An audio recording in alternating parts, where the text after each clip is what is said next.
Welcome back, ladies and gentlemen. We are in Season 2 of the Coach's Corner podcast. It's been a while since we last did an episode. Been preparing to launch Season 2 on a really good platform, and also just so much going on in the world of coaching, teaching, and all amongst other things that it's been a while for me to be able to get on, have the time to actually sit down and discuss and dive into some deep topics regarding the sports world and everything else in it. So it's good to be back. We're back here for Season 2, Episode 1 of the Coach's Corner podcast.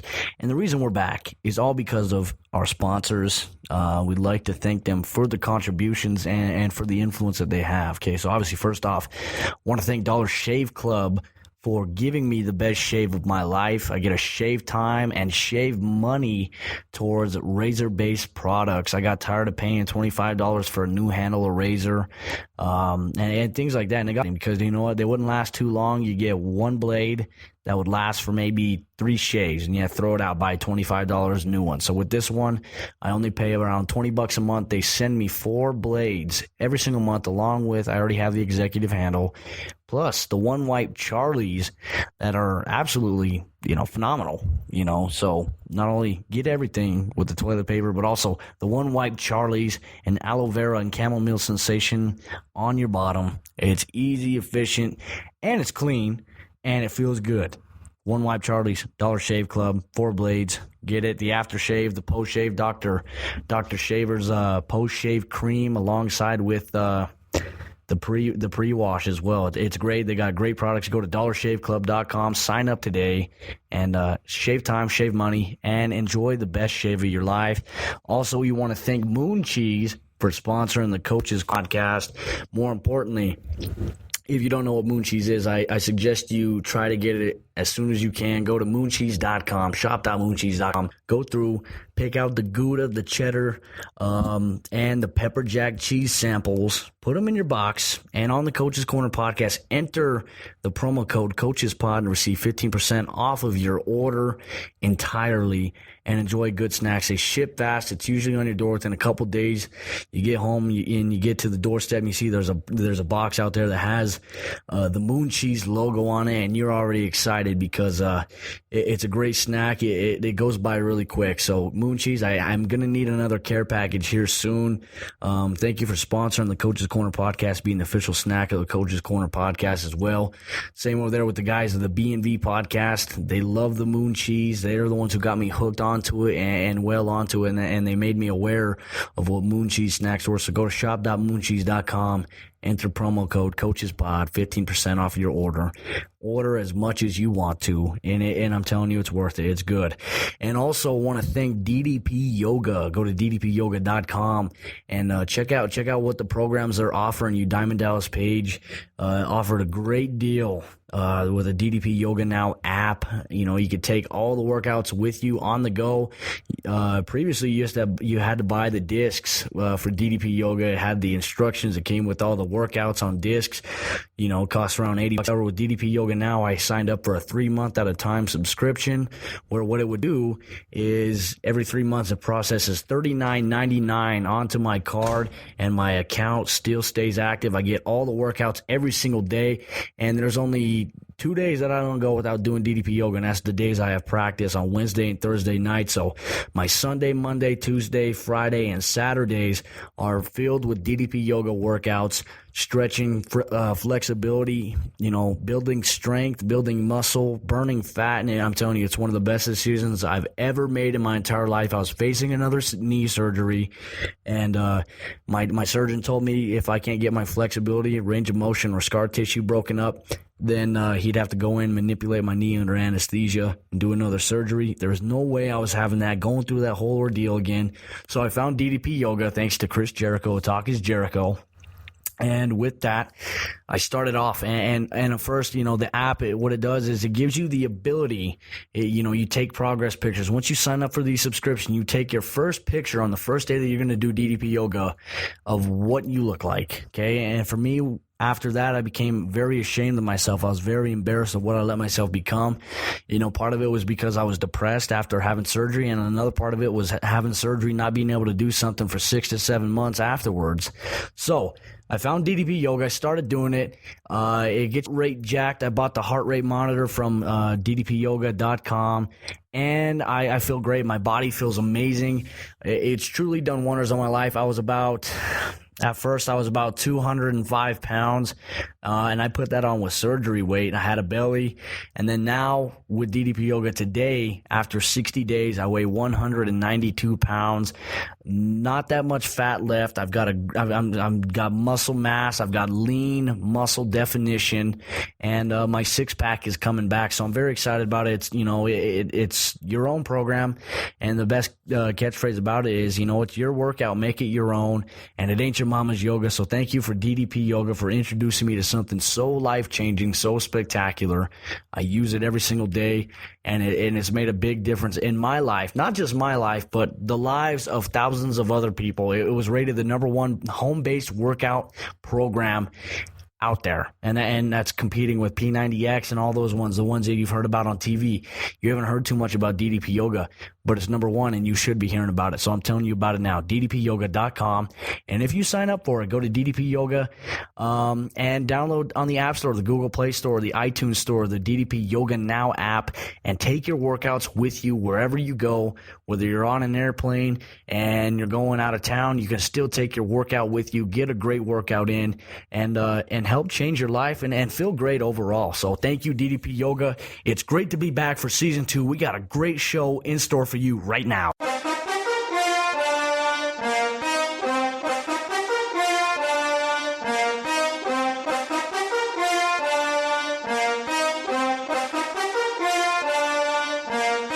This is the Coach's Corner podcast, brought to you by CodyWork18.com.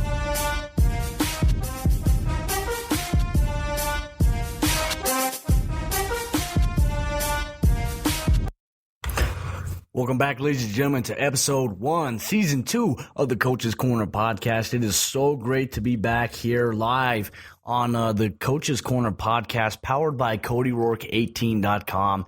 Any questions you guys ever have regarding the show or anything else regarding the coaching, drill techniques, you want interesting, you want some insights on some drills, tactics, stuff about the game, be sure to head over to CodyWork18.com, click the contact tab, or if you want to catch some old episodes of the Coach's Corner podcast, go to CodyWork18.com, click on the right-hand corner, click the Coach's Corner podcast, and access the archive of all past episodes of the Coach's Corner podcast. So grateful to be back here once again, and we're going to overview a lot of recent stuff. We're going to talk about a couple stuff that happened over the little hiatus while we are waiting to launch Season 2.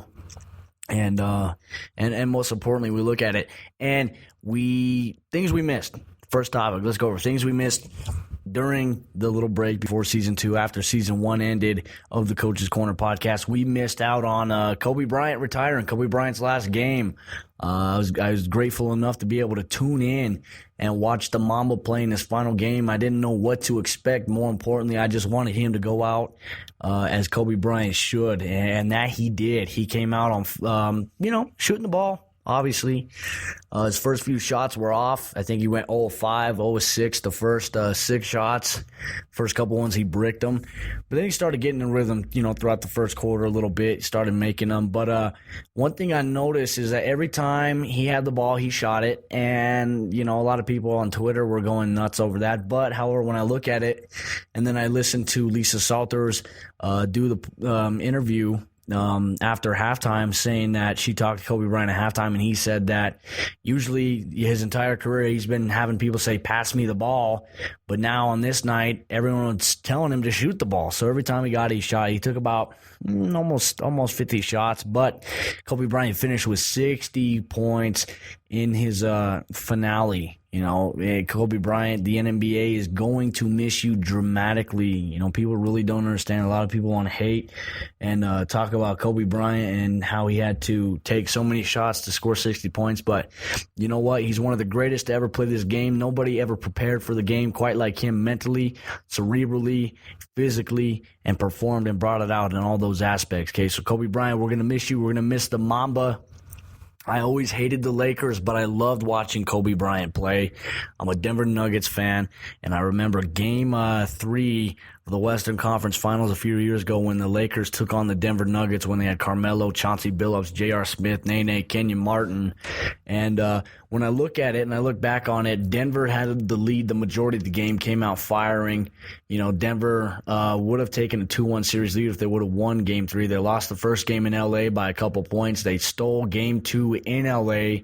and then Game 3. It was really close. Denver had a big lead. The Lakers fought back, and there was about the point in the third quarter where it was tied up. Fourth quarter came by. I just remember J.R. Smith guarding Kobe Bryant, and the shot clock was down to 5-4, and he wasn't anywhere near it. He pulled up from about maybe 35, 37 feet, 3-2 with the shot clock as it expires, hit a 35-foot, 3-point shot that gave the Lakers the lead and ultimately was the momentum changer there. And then he had the Mamba look. He was feeling it.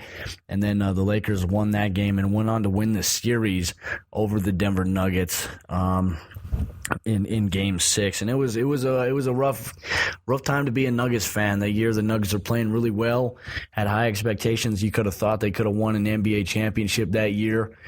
With the talent that they had, the way they were playing, it was a good year. However, the Lakers ended up going on to win it, beating the Orlando Magic. So that's something I'll always remember about Kobe Bryant, obviously. And then the 60-point game at the Garden, he set a precedent for big games at the Garden. And his level and his performance that game was tremendous as well. The thing that frustrated me is, all the criticism Kobe Bryant got while he was unhealthy. And, obviously the Lakers struggled without him. And then all of a sudden when Kobe Bryant's healthier, he's a little older now, he comes in and he plays, and he struggles. He didn't have the same ability he did before. He hadn't played the game almost a year and a half. Inconsistency with knee injuries, Achilles, tearing his Achilles.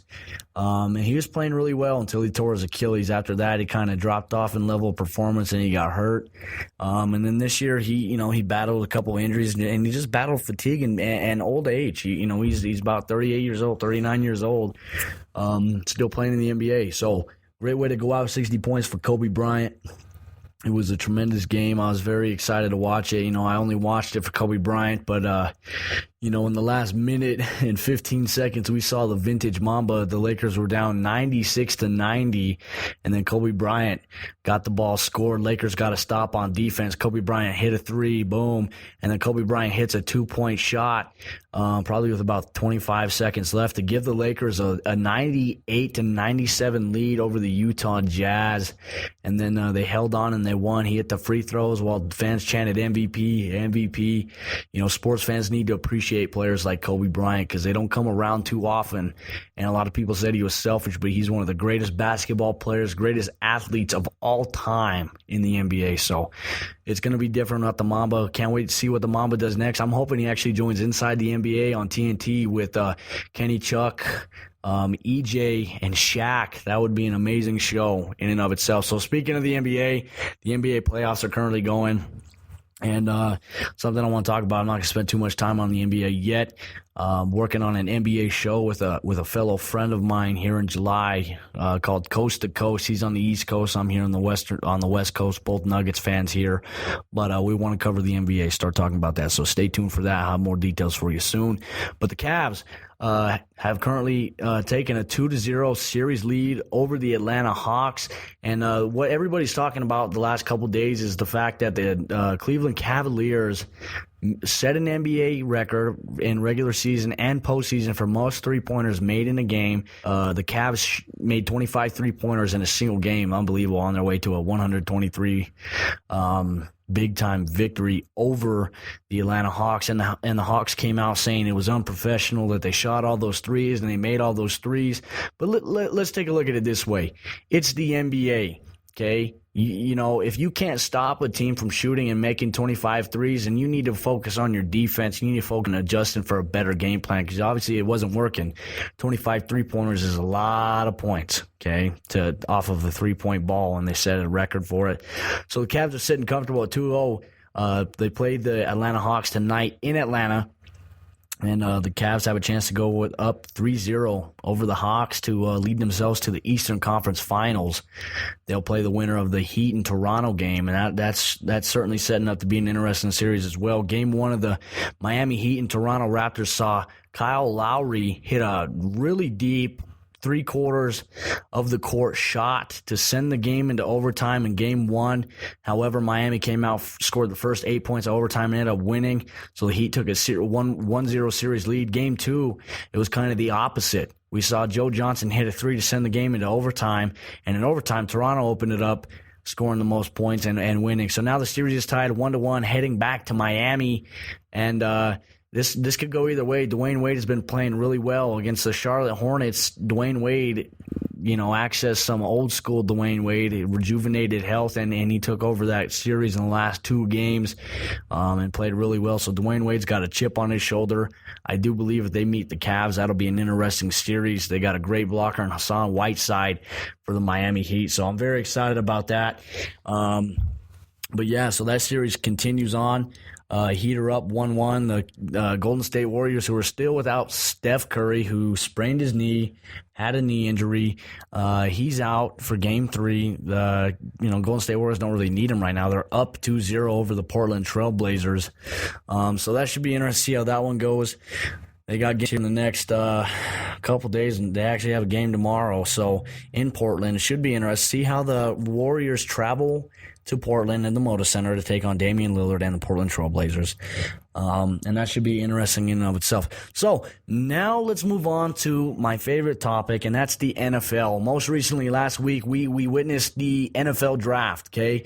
And more importantly, you know, I had practiced with coaching with the Gladiators. So what I did was I plugged in my headphones to my phone, tuned on ESPN radio on my iPhone, and I listened to the draft from start to finish until I was done with practice. And obviously, pick number 1, Jared Goff, going to the Los Angeles Rams. You know, he figures to start there. They have Case Keenum over there and Nick Foles. I just see Jared Goff being the guy. As soon as Jared Goff was drafted by the Los Angeles Rams, the fans booed. And, you know, the funny thing to me about the fans booing was every time Roger Goodell came out to announce a pick, the fans would boo him. So eventually, thank goodness he didn't announce every single round, or else that would have been a long few days for Roger Goodell. Carson Wentz got drafted number 2 to the Philadelphia Eagles in a move that wasn't too surprising for me. I had Carson Wentz going to the Philadelphia Eagles at number 2 in my mock draft. When Philadelphia didn't trade to get the draft pick, to get the number 2 draft pick, I had them taking Ezekiel Elliott, and I had the Cowboys taking Joey Bosa. But as soon as the Eagles traded up to get the number 2 pick from the Cleveland Browns, I decided, more importantly, that they would probably take a quarterback, because Sam Bradford wasn't too happy about them trading up for the number 2 pick, and as soon as they did that, demanded a trade. So he's not showing up. He's holding out from camp, and that's gonna hurt his chances more than it's gonna help him. So Carson Wentz looks to come in, and a lot of fans booed the Carson Wentz pick as well. A lot of fans didn't like it. The Eagles flew him to Philadelphia on a coach plane, not first class, and he got booed in the airport. So, you know, how do you feel as an NFL rookie getting drafted and then going to a team, all of a sudden they boo you? You know, that's something I've never really understood about sports and sports fans as well, is how hateful they are at first, and they're not willing to give an athlete a chance. You know, sometimes you got to trust the executives. However, I've learned that you can't trust too many NFL executives who never played the game of football. You know, when we look at what John Elway's done with the Denver Broncos, he's played the game for many years. He's very business minded, so he understands the football side and the business side and intertwines them into one. And John Elway's conducted himself really well. Why he's deserving of Executive of the Year once again. He's done a tremendous job with the Denver Broncos franchise ever since he's taken it over. So With that, so we're going to announce the first couple picks. Jared Goff goes number 1 to the Rams. Carson Wentz goes number 2 to the Eagles. Joey Bosa goes number 3 to the San Diego Chargers. I'm surprised they didn't draft the backup quarterback, honestly, that can step in.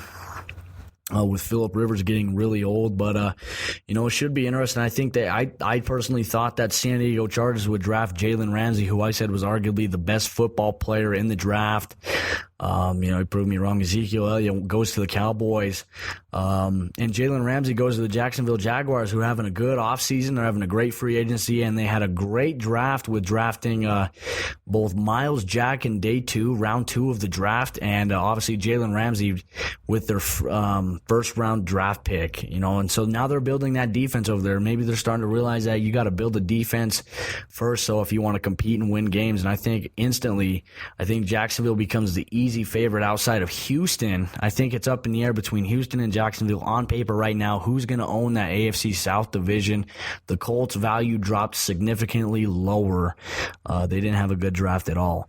So the Denver Broncos selected Paxton Lynch. They traded up to the 26th pick. They traded with Seattle to pick up the quarterback out of Memphis. And I tell you what, I watched John Gruden's quarterback camp with this Paxton Lynch guy, and he's very impressive. I really liked what I saw from him. What I said most is, a lot of people, I watched his pro day, and I thought he was amazing. I fell in love with him. I didn't watch too many Memphis games until after I saw his pro day. The quarterback camp, I went through and watched games so I can get a feel for what this guy's going to look like. And I'm telling you what, he's one of the most underrated quarterbacks in this draft class. And the reason I say that is he has some footwork issues. However, he's got so many great intangibles, the ability to do the play action, the rollout, something that is much needed and that the Denver Broncos lacked with Peyton Manning and Brock Osweiler. He can carry that out as well, provide more balance to that offense, and maybe even better quarterback production. Now, I don't know if Paxton Lynch is going to start for the Denver Broncos this year or not. I think he has the ability to. However, Mark Sanchez right now, Denver picked him up in free agency, and he's doing really well. He's saying all the right things. He's working with his teammates quite often. So I'm proud of Mark Sanchez in that aspect because he's doing and saying all of the right things that you admire and want a guy to say. So I'm giving Mark Sanchez a chance. So many people still want to refer to him for the butt fumble. But at the same time, I look at it, he has a chance to be good. And can you really play any worse than Peyton Manning or Brock Osweiler played for the Denver Broncos last year? I think he could play even better, especially with this defense that Denver has. But I do believe that we could see Paxton Lynch on day 1 or midway through the season next year. You never know. John Elway today came out and said that Paxton Lynch could be able to start sooner than most people think. He's got the ability, he's got the intangibles and tremendous upside. Great leader. He says the right things, does the right things, and he looks good in the Denver Broncos uniform. That's the most important thing. So I'm very excited about that. We're going to talk about Paxton Lynch. We're going to talk about the Denver Broncos here in a second. But grading the draft, I'd say the team that had the best draft overall, I'd have to say is the Jacksonville Jaguars. Obviously, the first 2 picks that they had in the first round, second round, with Jalen Ramsey, the best defensive player in the NFL draft this year, going to help them out on defense in the secondary. And then Miles Jack, I'd say a high-risk, high-reward potential type of guy. Obviously, a lot of questions regarding his knee status, knee injury, because he suffered a knee injury, had surgery on his knee. His future wasn't as much called into question as it was with Jalen Smith, Notre Dame player who's really screwed his knee up. So I'm excited to see what Jalen Ramsey can bring, and I'll see Miles Jack. So Miles Jack, the other guy, like I said, with the knee injuries, the questions, he sent a video day 2 of him dunking in the gym just to say NFL teams, look, my knee is fine. I will be okay. So they got a good thing down there in Jacksonville. So with him, it's a high reward, high risk type of move. And it's looking right now, it could prove to be a high reward type move for the Jacksonville Jaguars. I grade them as having the best draft. They've had the best offseason so far on paper. However, we got to see how it translates over to the field. So, with that, the latest news around the NFL, well, we're only a few months away from training camp. OTAs have already began. Off-season conditioning in the program has already started for a lot of teams around the NFL. More importantly, Denver's coming out and they want to repeat. They want to come back and repeat as champions. Obviously you lost a lot of guys. You lost Peyton Manning to retirement. His veteran presence alone, it inspired guys to play really well, even though Peyton Manning wasn't having the greatest years. DeMarcus Ware re-signs with the Denver Broncos, taking less money, taking a pay cut, just so he can stay and compete for championships. In his press conference, he said he's here to win championships and compete, and it's not about money for him. So that's a great guy. And also they can develop Shaquille Barrett and Shane Ray, more so importantly, and that's something that DeMarcus Ware is looking forward to doing as well. So when I look at all that, and obviously I think one of the best pickups that Denver had in the draft was running back Devontae Booker out of Utah. Very tremendous guy who I think can beat out Ronnie Hillman for a number 2 spot on this Denver Broncos roster. To be a 1-2 punch alongside C.J. Anderson. I expect Juwan Thompson to compete with the fullback that they drafted from Nebraska to get some game time. Juwan Thompson has always been a very solid guy. However, he's been bugged with injuries over the last couple years.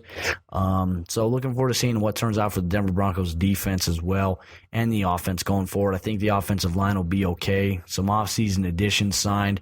Drafted a couple offensive linemen as well. You got to hope that Tyson Brilo can come back a little healthy as well. So looking forward to that. But we'll be back in just a moment on the Coach's Corner podcast. We're going to come back. We're going to talk about the AdFL league opener that's kicking off this weekend between the Mile High Punishers and the Grand Junction Gladiators here in Grand Junction, Colorado on May 7th, 4:30 p.m. kickoff. We're going to talk about that. And then the latest round Grand Junction High School football and the exciting news behind that, and new head coach Mike Circo when we return. You've been listening to the Coach's Corner podcast here on CodyRourke18.com. Be sure to follow the show on Twitter at CodyRourkeNFL. And enjoy the rest of your show.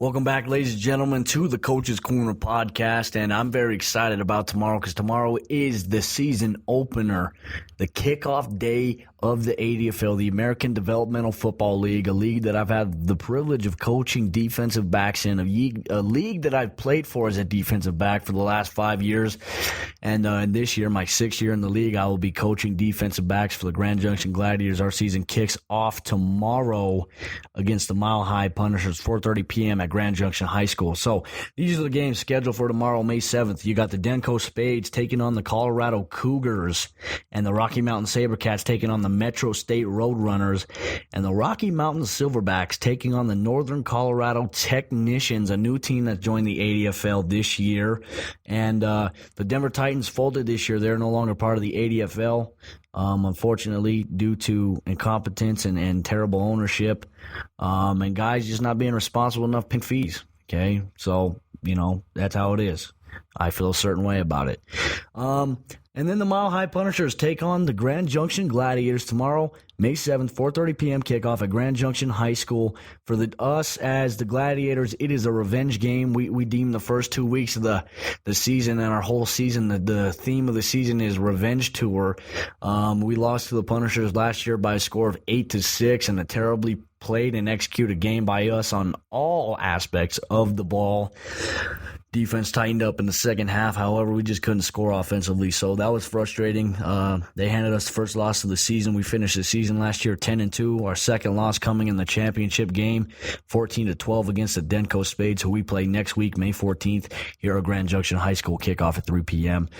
Big game for the Gladiators. Obviously, this year, new identity, sense of rejuvenation, a lot of new talent this year. Wide receiver Skylar Biddle joins the team, former Grand Junction High School graduate. James Diamani as well, former Grand Junction High School graduate and former Division I player at the University of Wyoming, joins the Gladiators this year and brings some intensity and grit to the gridiron on the offensive line and the defensive line. He's going to be a freak. He's going to be my surprise guy. Not many people expect him. We got Greg Lawson, Deshaunte Weber, Jesse Bradford, Adam Swanson returning to man the defensive backfield. And newcomer Ian Gallagher, who has stepped in the offseason, showed up, tried out, and was absolutely impressive, and is going to be starting the game at cornerback tomorrow alongside Deshaunte Weber, and safeties Adam Swanson, strong safety Greg Lawson as well. for the Grand Junction Gladiators Purple Rain defense. This year, a little different coaching section, okay? You got Ed Johnson, owner, GM of the team. He's the head coach this year. He's taking a year off from playing after tearing his pectoral. He's taking a year off of playing, and he's the head coach of the Grand Junction Gladiators. He's going to get the organization back on track. He's done a tremendous job. I'm very excited to be coaching alongside of him as well. So realistically, for us as the Grand Junction Gladiators, the game plan is simple. We got to contain Anthony James, the elusive quarterback threat for the Mile High Punishers.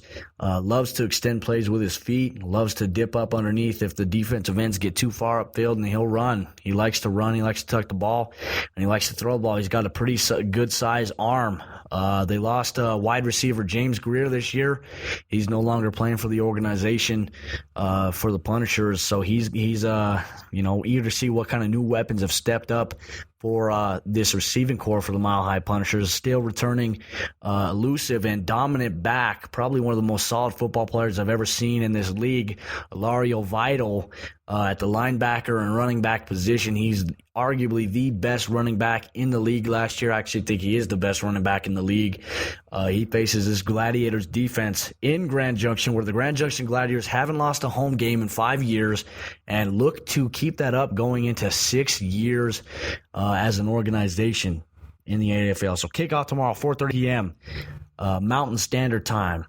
Be sure to catch the press release. Go to grandjunctiongladiators.com or CodyRourke18.com and stay tuned for the post, the press release, and many, many other news featuring the Grand Junction Gladiators. Season looks to kick off tomorrow. The campaign for the Revenge Tour begins, and the quest to return to dominance is in effect starting tomorrow.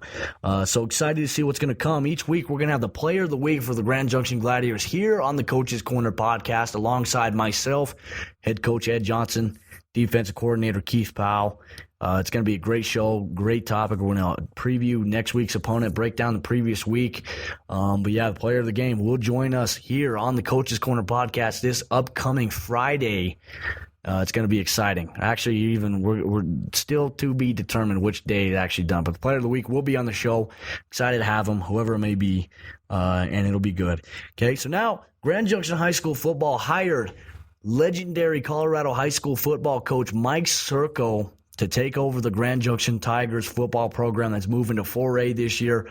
Mike Circo, legendary coach, has over 266 career wins as a head coach, 6th most ranked in all time in Colorado high school football. He's been around nearly 38 years coaching, brings a lot of experience and excitement and energy to the Grand Junction Tigers program, who've looked to have that energy.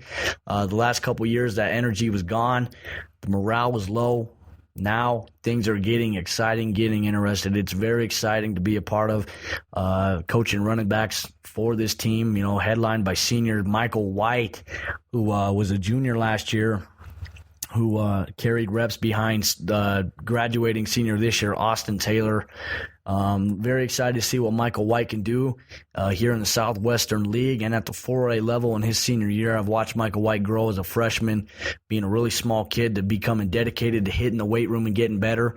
And he's an absolute freak of nature. That's why his nickname's the Freak. He's going to do great things this year. Very excited to have him. Very excited to see what quarterback Jax Norris can do, who's gotten in tremendous shape, has lost 40 pounds, and is looking like a freak of nature. Jax Norris, returning quarterback for the Grand Junction High School football team, looks to make a big statement this year in their senior year. Very excited about it and whatnot. So I'm very blessed to be coaching there. Very excited for what's going to happen this summer. Is going to be involved with camps, getting kids into the weight room. Kids can start coming to the weight room May 31st. Incoming freshmen can start lifting with us now at Grand Junction High School. Weightlifting begins at 6 o'clock in the morning at the dungeon for the Brawn at Dawn. That's what we like to call it. And at the end, we like to just take a smell of the weight room, and we like, you know what that is? That's a smell of success. So looking forward to it. So much energy. Incoming parents also, please keep note. Our camp begins May 31st. So we hold it throughout June and a few other days as well. We got a lot of good stuff going to get this football program turned around and excited. In one of the hardest schedules that we have this year in 4A football, we're looking to bring some energy, some intensity, and we're looking to shock some people and reset the expectations that have already been placed on us. And we're going to make some noise. We're going to grind, and it's all about doing it as a team. So very excited for the team that we have this year. Looking forward to putting in the work and seeing the product start coming here Friday night, starting in August for Friday Night Lights. So stay tuned here on the Coach's Corner podcast here in the next coming weeks. We got some great stuff. Obviously, Player of the Week for the Grand Junction Gladiators will join us here on the Coach's Corner podcast every week throughout the season. And then the Player of the Week for the Grand Junction High School football team will join me here on the Coach's Corner podcast as well during the high school football season. We'll try to get some coaches on here from around the valley and Players of the Week from some schools to hype up high school football. Friday Night Lights for a lot of the seniors, this is all they get. Unless they get college offers, this is all they get. So it's all about dedicating the season to the seniors. I'm looking forward to working with Mike Circo. I'm very excited for Grand Junction Tiger High School football. We're looking to make a statement and come back to what we used to be. So stay tuned very soon on CodyRourke18.com. Follow me on Twitter at CodyRourkeNFL. Stay tuned for the latest news and updates, and we will see you next week on the Coach's Corner podcast.